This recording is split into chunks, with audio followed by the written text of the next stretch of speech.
just to mention on Eze, love him. I think he's an amazing signing. I think we did need him. But I did expect a little bit more from him, especially in that 10 role. I saw a lot of people saying, oh, he's not really a left winger. Let's see him in a 10. He got to play with Rice, he got to play with Zubimendi. He had Saka, he had Gyokeres, he had everyone around him. I just think he lacks a bit. You know what? He reminds me a bit of Ozil sometimes in the way that he's a bit laid back character. Not ability-wise, big up Meza, but the laid backness. And I feel like as the season goes on, if we start dropping points, I think people will start to point at him.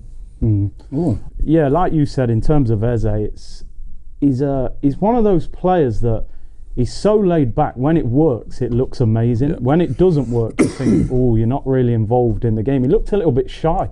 He looked like he didn't really want the ball that much. And I thought, you do realise that when these guys come to Arsenal, it's a different level, the pressure and the expectation, and maybe it's just going to take a little bit of time for him. But yeah, I remember a Palace fan saying to me when we signed him, he said, you have to be a bit patient with him, but he will deliver. He will be brilliant. And I think maybe that's what he meant. He is that kind of laid back style, but he just had a bad game. You know what I mean? He was like, he was not present in the game.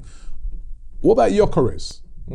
Anyone getting a bit worried about him? Again, not a great performance by him. He had a couple of shots. He had that one that pulled off a good save in the first half from Leno. Or you'd expect Leno probably to save it, but it was, and then he had one attempt near the end. But again, no goal. Not really, didn't really tear it up. Or what did you make of him, Lee? Listen, we were talking off air, me and Jack, and at the end of the day, he's been bought to score goals.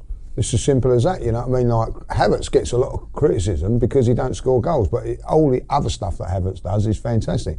I will say this with him, he does occupy central defenders, gives them a bit of a tough time. Those two central defenders would have walked off and said that was a tough game for him. By him doing that, allows a space, I think, for Saka to get a little bit more. In that game against Forest, I didn't see him being doubled up as much, and sometimes even trebled up against teams because they can't, because he's occupying two of them. So, but ultimately he's there to score goals, and against those sort of teams, if I'll be really honest, that's when I think he's there. Listen, the first one he has, great save from Leno, in the first half. He's put it across him. I don't think he could do much more with that, but I look at it and I think there was a few times that the ball broke down on him a few times, and I think like when you're looking at your Sakas and your Ezes and you've got to have that platform, that wall, someone that you can bounce off of and get the ball back, What he also does, and I think which will helps us, is he stretches teams one way, so it gives us a little bit more in there. But these are all things that we're saying, and that Havertz was doing, and people were criticising Havertz for that, you know what I mean? Like, all those same people now are trying to defend Gyokeres for the same sort of things as what we and Jack were talking about. So, ultimately, as Jack said, and I've said it as well, he's been brought to score goals, not occupy centre halves and do this and do that, score goals. Do you know an interesting thing that I noticed is when Emery was at Arsenal, Alba won the Golden Boot and we finished 5th.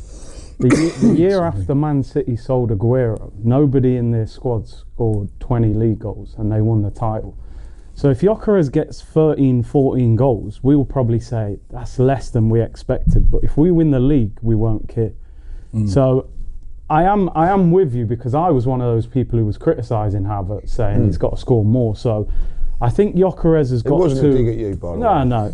I'll let that one go. You let that one slide. I'll let that one slide. But I think Gyokeres is still adapting, and I think we're adapting to him. I've always said that Arteta's probably biggest flaw is the ability to use a striker.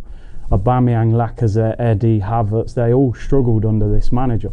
So I just think it's going to take time to adapt. He needs to get a goal by any means, because as a striker, every game that you don't score, you get more nervous, more anxious. He looks like... It's like forcing it. Yeah, he's snatching at things where you think, in Portugal, he would have just took a touch and finished that. Now he's just hitting it. And so and we know Havertz is on the way back from injury, and we all sort of feel like if he's in this form, Arteta might take him out. But I think you look around the league at the moment, Isak, Wirtz, Mawani, Xavi Simons, Eze. There's a lot of attacking players that have gone to teams that haven't settled yet. So I think we've got to give him a little bit more time. Yeah, I going back to the point that you made, Lee, and I think that as well with Gyokeres, he occupies those centre halves, right? Now, I've noticed even on Saturday, look how much of the ball Trossard saw. He may not have done it a lot with it, but he was receiving the ball a lot. Where when Havertz was playing, I felt the left-hand side didn't get the ball much, right? But a lot of the ball's going out now to the two wings. You can't double up on them because he's occupying players in the middle, and he's got a bit of pace to him, and you know that he's a threat. So it is creating a lot more space I feel, for the wide players, whereas Havertz used to still drop deep. You can see he's a more direct player. He's trying to get in the box. He's hoping to get on the end of things.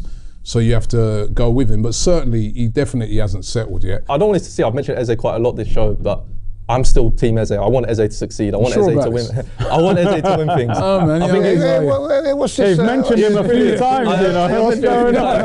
He dug me out of a sack. I think he ain't quite on board with Eze. Guys, let it all work out, guys. Let it all work out. But I just want to see more of him. I think it was such good, high expectation, especially the end of last season, what he was doing for Palace. He was so good. So maybe where Gyokeres has come in, not quite kicked off as we thought he would. Eze's done the same. Maybe I'm just a bit frustrated, but big up Ethan Wanyeri.